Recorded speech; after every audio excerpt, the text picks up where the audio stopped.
One of the inevitable things that you will face as you try to set boundaries is people being unhappy with you. And how do you navigate that when so much of your life is spent worrying about what people think, fearing how people feel, worrying about what they'll do? Well, let's talk about it. Hi, I'm Peggy Oliveira. Thank you so much for joining me. So there's a good chance, since you're watching this, that you already can relate to what I have shared. And I've talked about this before in some different ways as I've talked about healing and boundaries and just kind of connecting to the truth of who you are and letting go of those false beliefs and all of that sort of thing. But this is something that really is an ongoing issue that people continue to face really kind of throughout life, because even when you've done a whole lot of healing and are much better equipped to set boundaries and enforce them, there will come a time again when you find yourself feeling kind of challenged by it. So I think one of the really important things to keep in mind is that when you are setting a boundary of some sort, particularly with somebody in which that relationship is meaningful to you in some way, whether it's a relationship that you need or just a relationship that you want, the more meaning it has to you, the more likely you're going to be impacted. So recognizing that it likely will be difficult. You will likely not be able to get to a place, particularly in those types of scenarios, in which you need to set a boundary and you feel completely confident, you don't worry about it at all, you don't give it a second thought, you just immediately come up with that boundary, you set it and you enforce it. I don't think I've ever known anybody who can really do that. And I think it's important to recognize, because so much of what we struggle with when it comes to boundaries is the feeling that it creates in thinking about setting the boundary or trying to set the boundary, dealing with the pushback from people, is that sense of guilt, that sense of fear that can be there. And that feels so incredibly intense that it feels like setting that boundary has to be the wrong answer. Like, how can something that's good and healthy come as a result of all of this turmoil that I'm feeling inside?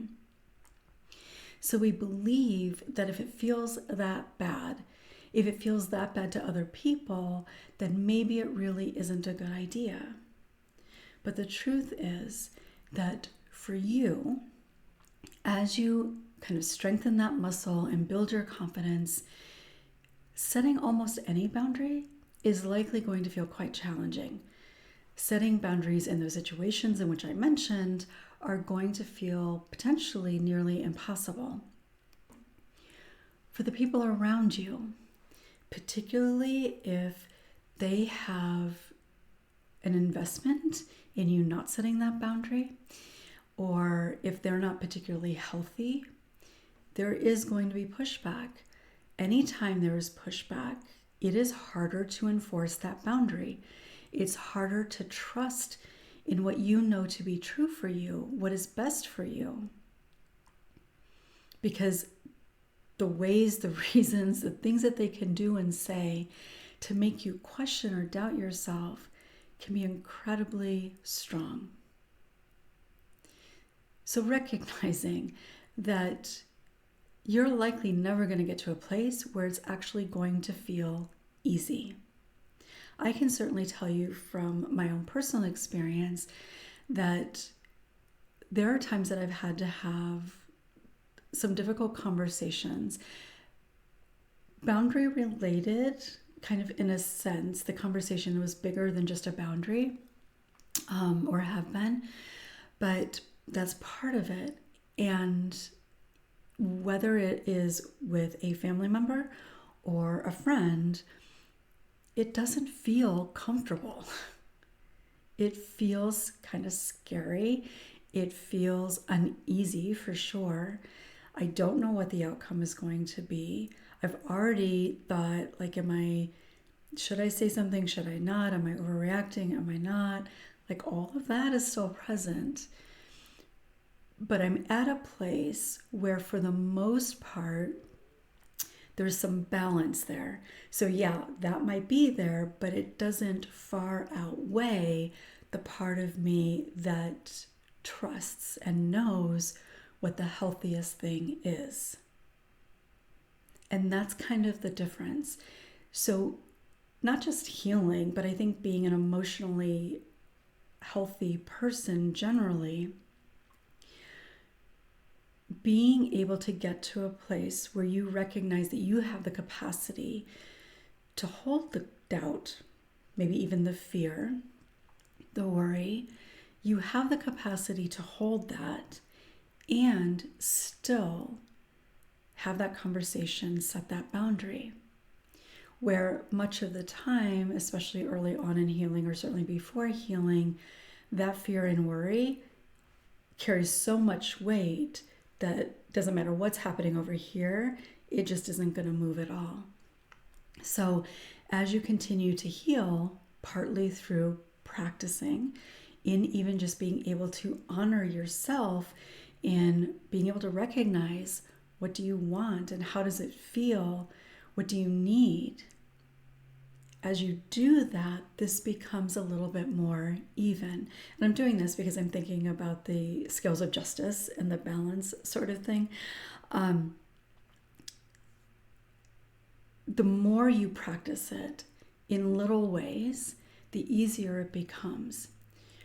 But I do think it's important to recognize that it doesn't get easier, or that's not true.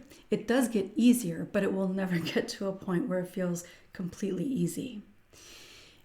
And the reason that that's important, as I said before, is when you go into something and you start to feel a little uncertainty about it, what we tend to do is pull back.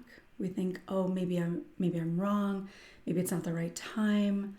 Who am I to think that I should do this? Any number of things.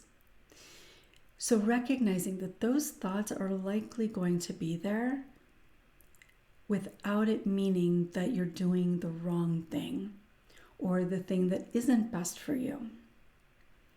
Because those doubts, those fears have been there in part to try to keep us safe from rocking the boat, from being hurt, from somebody saying mean or hurtful things, or even doing something mean or hurtful.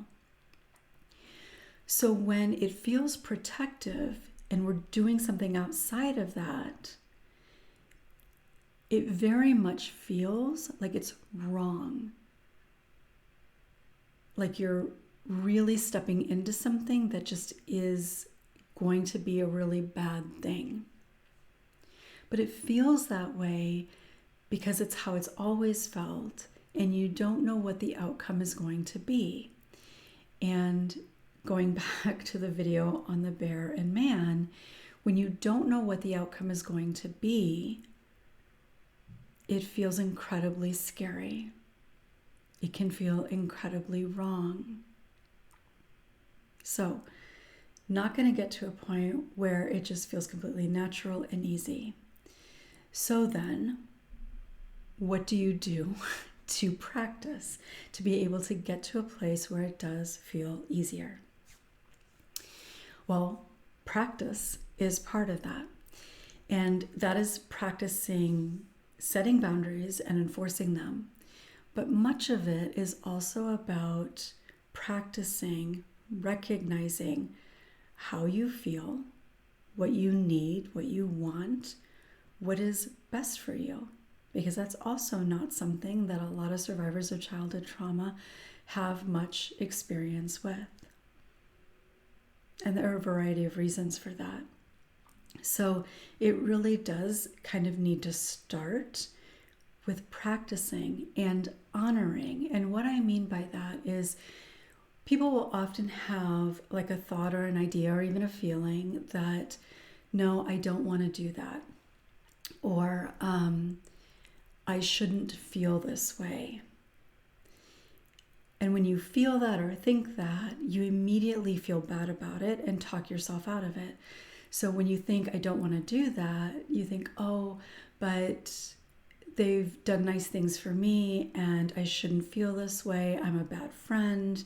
I should want to do this. So you talk yourself out of how you really feel. If you tell yourself that you shouldn't feel something, first of all, you're judging yourself for how you feel, which is the opposite of honoring how you feel. But when you tell yourself that you shouldn't feel it, in many ways, you are doing similar things that you did to cope with the trauma. You are basically telling yourself that your feelings are not really real or valid and that you shouldn't feel that way because you're overreacting or you're being too sensitive, that the person didn't really mean it, so there might be some rationalization going on there. And in doing that, you are dishonoring the reality of how you feel. So honoring either one of those things means if you want to say no to something that you don't want to do, being able to just honor the reality without judgment. I don't want to do that. Like being able to recognize even that you don't want to. Because for a lot of people, you don't even really let your mind go to that place because it feels like you don't have a choice or that it would mean something bad about you if you didn't want to do it. So just the act of being able to say, you know what, I really don't want to do this. That is honoring it, as long as you're not judging yourself for not wanting to do it. So just accepting, I actually really don't want to do that, and that's okay. Now, it can often take quite a bit of practice before you get to a place where you can actually say no, but that's part of the process. But even just that first step of being able to acknowledge to yourself, I don't really want to do that. And then eventually, the more that you connect with that and actually honor that, then you can get to a place where you can practice saying, I don't want to do that. Now, you may not actually say those words specifically, but basically you are expressing that you're not going to, that you don't want to, that you can't, that you won't, whatever it might be. For how you feel, how you honor that is by just acknowledging, this is how I feel. Or even maybe asking yourself how you actually feel. Because for a lot of people, we don't really give ourselves the opportunity to really connect within and notice what truly feels present. So that's the very beginning. And then being able to acknowledge the feeling without talking yourself out of it. Again, telling yourself you shouldn't feel it for some reason. So being able to say, yeah, I feel really hurt by that. It doesn't feel good. I wish it wouldn't happen. I wish this person talked to me differently, without judging yourself for thinking or feeling that way. And that is such an important part. And that's also why self-compassion is such an important part of healing, because in honoring it, you have to do more than acknowledge it. You have to acknowledge it from a place of acceptance and understanding, and maybe even validation and certainly compassion. Because if you're judging yourself for it, that's the opposite of honoring. So being able to just acknowledge and honor that this is how I feel. Because if you try to set a boundary without being able to acknowledge how you feel or what you want without judgment, the likelihood of you being able to enforce that boundary is incredibly small. Like I would say less than 1%. If you try to set that boundary without these other things being present, even if nobody pushes back against it right away or even at all, you're likely going to be questioning and doubting yourself a lot. Maybe even feeling a lot of shame for trying to set that boundary, thinking how bad you are, what a horrible person, or how selfish you are, or any number of other things that you might say to yourself. So the acknowledgement, the awareness, the acknowledgement, the acceptance, the lack of judgment, the ability to practice self-compassion, honoring what is real and true for you is so incredibly important. acknowledging the reality, how hard it is to say no, to set a boundary, to even recognize how you actually feel about something. Recognizing that that is part of the healing process. You can't go from not even being able to recognize what it is that you want or need to suddenly recognizing that you want something and then being able to actually make it happen. Nobody really can do that.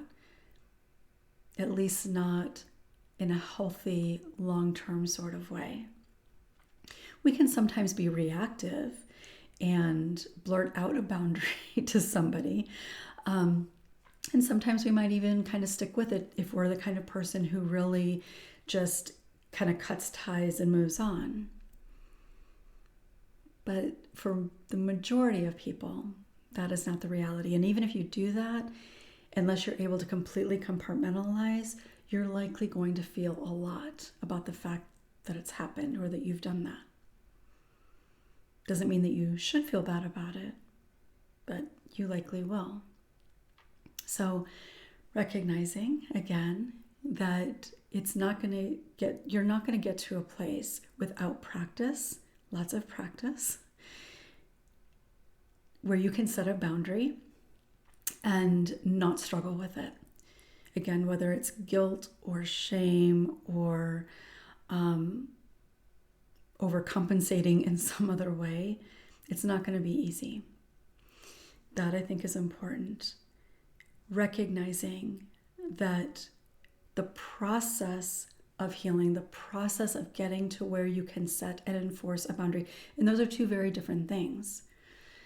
Before you can get there, the process that you use to get there is the practice of awareness, acknowledgement, and honoring. And it takes a lot of practice. It takes a lot of practice to be able to do that. And when you can get there, like I said, you're likely never going to get to a place where it's always easy. Sure, some things are going to be much easier than others. Some relationships will be much easier than others. But it really doesn't ever get to a place, again, particularly with meaningful relationships, where it's going to be easy. You're always going to feel discomfort, unease, maybe even a little bit of fear, because you don't know how it's going to turn out. And if you're a caring person, and if you're watching this, there's a very good chance that you are, you do worry that it could potentially hurt somebody's feelings. And finding our way through that, part of that guilt that we tend to feel, is an important part of the process as well. Being able to recognize that somebody can feel hurt by a boundary I set, but it doesn't mean that I've done something wrong in setting that boundary. And again, being able to hold both of those things at the same time can be incredibly challenging, especially if there are some other things going on in your life that are feeling a little challenging too. So this video is really kind of a reminder, if you've heard me talk about this before, because I think that we do need this reminder so often, especially if you've been on the journey for a while, because like a lot of things with healing, people think, well, I've been doing this for a while and I should be at a place where I don't struggle with this and it should be easy, or whatever it is that you might say to yourself. And I just really want you to remember that you're doing it the way that you need to be doing it. There's not something wrong with you. You will get there as long as you do not give up and you continue to practice. And remembering that so much of that practice is about being able to honor, which means no judgment, what you think, how you feel, and what you need. I'd love to hear from you. Share your thoughts, what came up for you. Did it make you think about any particular boundary you've tried to set? Share it in the comments. Thank you so much for being here. I really appreciate your presence in our community. If you haven't yet, make sure to subscribe and click the bell for notifications. I'll look forward to seeing you next time.